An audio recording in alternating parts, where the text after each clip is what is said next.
جب آپ کسی انسان کو پانے کے لیے دعا کرتے ہیں،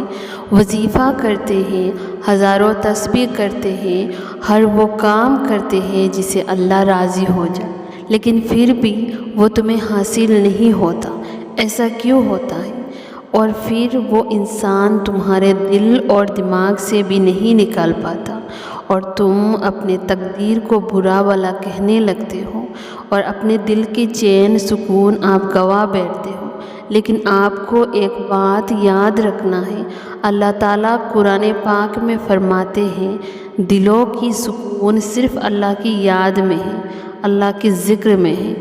تمہاری جو چاہت ہے وہ تمہیں نہ بھی ملی تو وہ اللہ اپنی چاہت سے تمہیں کچھ عطا کر کے تمہارا دل مطمئن کر دے گا۔ بس وہ اللہ چاہتا ہے کہ تم صبر کرو۔ اور آپ کو ایک بات یاد رکھنا چاہیے کہ اگر آپ کے دل کسی انسان کو حاصل کرنے کی چاہت کر رہا ہے تو اس چاہت کرنے والے دل کا مالک کون ہے؟ وہ تو اللہ کی ذات ہے جس نے تمہارا دل میں کسی انسان کو حاصل کرنے کی چاہت ڈالی ہے،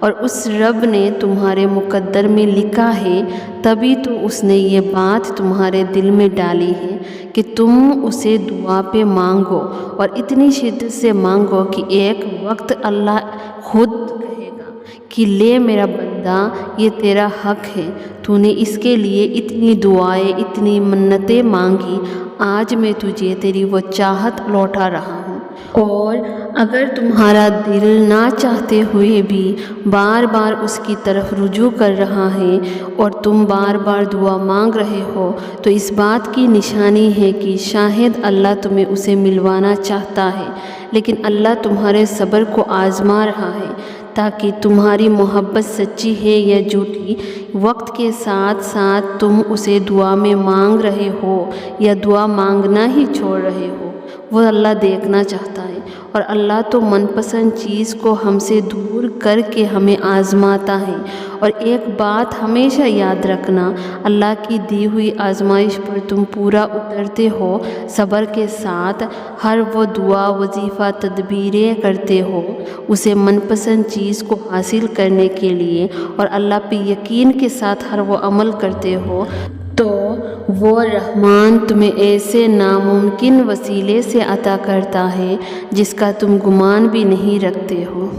واقعات، حادثات اور حالات خود پیدا نہیں ہوتے، کسی کا زندگی میں آنا اور چلے جانا اتفاق نہیں ہوتا، ہر چیز میں مصلحت پوشیدہ ہوتی ہے۔ تم جب اس کی طرف نہیں جاتے تو تمہیں اس کی طرف کھینچ کر بلا لیا جاتا ہے۔ اور خوبصورت بات یہ ہے کہ اللہ تعالیٰ کی لکھی ہر کتاب اور اس کی کہانی کی اینڈنگ ہمیشہ ہیپی ہی ہوگی، کیونکہ لکھنے والے کو اپنے قارئین کی آنکھ میں آنسو پسند نہیں، کیونکہ لکھنے والے کو پڑھنے والے سے محبت ہے، اتنی ہے کہ وہ اپنے بندوں کو اداس نہیں دیکھ سکتا۔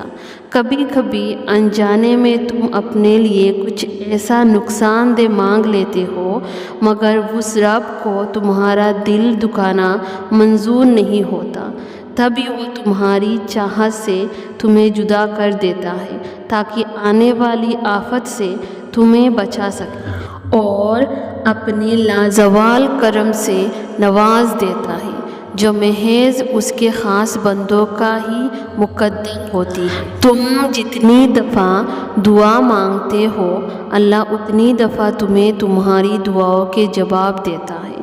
تم یہاں ایک قطرے کے لیے رو رہے ہو، جبکہ تمہارا رب تو تمہیں 7 سمندر عطا کرنے پر بھی قدرت رکھتا ہے۔ تمہارا کام صرف دعا کرنا ہے، عطا کی تدبیریں وہ خود بناتا ہے۔